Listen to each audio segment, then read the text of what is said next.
నిర్ణయాలు తీసుకున్న సంగతి కూడా మనం అందరం ఈ సందర్భంగా గమనంలో తీసుకోవాల్సినటువంటి అవసరం ఉంది అధ్యక్ష. వారు సరళీకృత ఆర్థిక విధానాలతో ఈ దేశ సంక్షోభ కాలానికి ఆర్థిక సమతుల్యాన్ని పరిపుష్టి చేసి ఈ దేశం ఒక బలమైన ఆర్థిక శక్తిగా ప్రపంచ దేశాల్లో నిలబెట్టారు అని చెప్పడంలో ఎటువంటి అతిశయోక్తి లేదు అధ్యక్ష. గ్లోబలైజేషన్ కానీ లిబరలైజేషన్ కానీ లేకపోతే ఈ దేశానికి సంబంధించి గ్లోబల్ ట్రేడ్కి ఈ దేశ ద్వారాలు తెరిచి ప్రపంచంలో భారతదేశాన్ని గొప్పగా నిలబెట్టినటువంటి ఒక గొప్ప ఆనాటి ఆర్థిక శాఖ మంత్రులుగా దేశ ప్రధానిగా వారు తీసుకున్న నిర్ణయాలన్నీ కూడా ఉపయోగపడుతున్నాయని చెప్పడంలో ఎటువంటి సందేహం లేదు అధ్యక్ష. కేవలం ఈ దేశ ఆర్థిక విధానాలకు మాత్రమే సంబంధం కాకుండా ఈ దేశంలో ఉన్నటువంటి అనేక అసమానతల్ని ఈ దేశంలో ఉన్నటువంటి సామాజిక పరిస్థితులను కూడా పూర్తిగా అవగాహన చేసుకొని వాటన్నిటికి కూడా అపారమైన సేవ చేసి చట్టాల ద్వారా ఈ దేశంలో ప్రజల్ని ధైర్యంగా నిలబెట్టినటువంటి వ్యక్తి కూడా డాక్టర్ మన్మోహన్ సింగ్ గారు అధ్యక్ష. దేశ సామాజిక రంగానికి వారు చేసినటువంటి సేవల్లో ఆనాడు యూపీఏ చైర్పర్సన్గా శ్రీమతి సోనియా గాంధీ గారి ఆధ్వర్యంలో దేశ ప్రధానిగా మన్మోహన్ సింగ్ గారు తీసుకున్నటువంటి కార్యక్రమాలు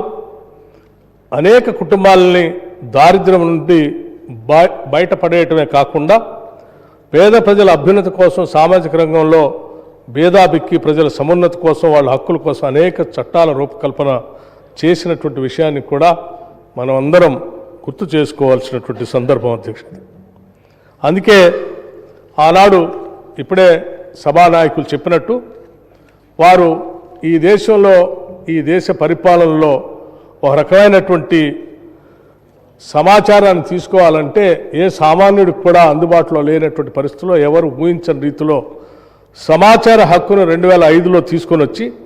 ఒక సామాన్య పౌరుడు కూడా ఈ దేశంలో భారతదేశంలో జరుగుతున్నటువంటి పాలనాపరమైనటువంటి విశేషాలు సంబంధించిన హక్కుని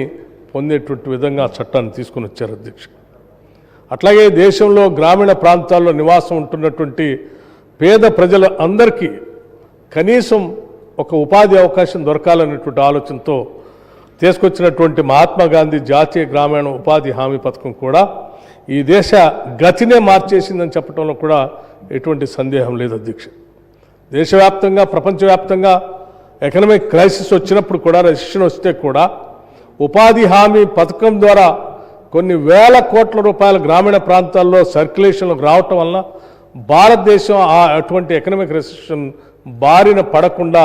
కాపాడుకోగలిగామంటే ఆ చట్టమే ఉపయోగపడిందని చెప్పడంలో కూడా సందేహం లేదు అధ్యక్ష. అట్లాగే తరతరాలుగా అటవీ ప్రాంతంలో నివాసం ఉంటూ ఎటువంటి హక్కులు లేకుండా ఆత్మగౌరవం లేకుండా బతుకుతున్నటువంటి వారందరికీ భూమిపైన హక్కును కల్పించి ఆత్మగౌరవంతో బతకడానికి తీసుకొచ్చినటువంటి అటవీ హక్కుల చట్టం కానీ లేకపోతే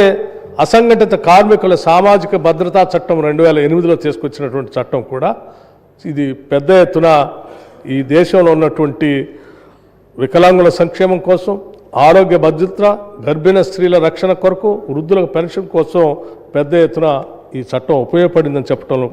మనందరికీ గుర్తు చేసుకోవాల్సిన అవసరం ఉంది అధ్యక్ష. అట్లాగే ఆహార భద్రతా చట్టం ప్రతి ఒక్కరికి ఆహారం దొరకాలని చెప్పి అది ఒక హక్కుగా ఈ దేశంలో చట్టాన్ని తీసుకొని వచ్చినటువంటి గొప్ప ప్రధానమంత్రిగా మనం అందరం గుర్తు చేసుకున్నటువంటి అంశం అధ్యక్ష. అట్లాగే స్ట్రీట్ వెండర్స్ గురించి కూడా ఈ దేశంలో ఆలోచన చేసి పెద్ద ఎత్తున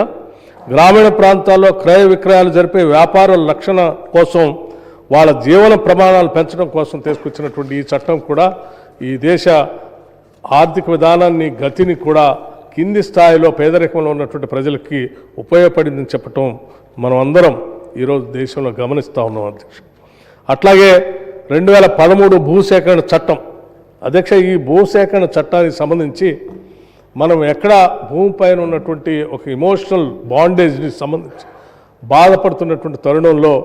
దేశ ఆర్థిక అభివృద్ధి జరగాలి, రావాల్సిన పరిశ్రమలు రావాలి, ఇరిగేషన్ ప్రాజెక్టులు రావాలి. అట్లాగే భూమి పైన అనాదిగా హక్కులు పొందినటువంటి